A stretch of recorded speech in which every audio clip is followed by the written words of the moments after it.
মাশাআল্লাহ মাশাআল্লাহ, আপনি দেখতে পাচ্ছেন এই সেই মরিয়ম ফুল, যে মরিয়ম ফুল পানিতে ভিজিয়ে রাখলে শুকনো মরিয়ম ফুলগুলো তরতাজা হয়ে যায়। আপনি দেখতে পাচ্ছেন আমরা এটা হচ্ছে সৌদি আরবের আলরাস শহরে বিশাল আকারের এক মরুভূমি আছে, সেখানে আমরা হঠাৎ করে দেখতে পেলাম মরিয়ম ফুল। আমরা নিজ হাতে সেই মরিয়ম ফুলগুলো তুলছি। আপনারা দেখতে থাকুন, আমরা অনেকগুলো মরিয়ম ফুল তুলব।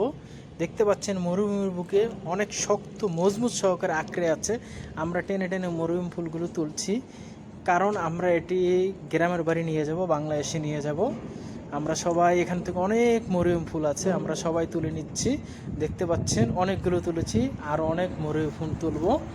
বিশাল আকারে এক মরুভূমি, এখানে কোনো পানি নাই, কোনো কিচ্ছু নাই, রোদ্দুর, অনেক তাপ এখানে। তার ভিতরে এই মরিয়ম ফুলগুলো কিভাবে দেখেন আঁকড়ে আছে, একবারে শুকনো দেখতে পাচ্ছেন, কিন্তু এগুলো যখন পানিতে যখন ভিজানো হবে তখন একবারে তরতাজা হয়ে যাবে। আপনি দেখতে পাচ্ছেন আমরা অনেকগুলো মরুভূমি ফুল তুলেছি। মাশাআল্লাহ, দেখতে পাচ্ছেন বিশাল আকারে এক মরুভূমি, এখানে কোনো বাড়ি নাই, কোনো পানি নাই, কোনো গাছ নাই, কোনো কিচ্ছু নাই। সেই মরুভূমির ভিতরেই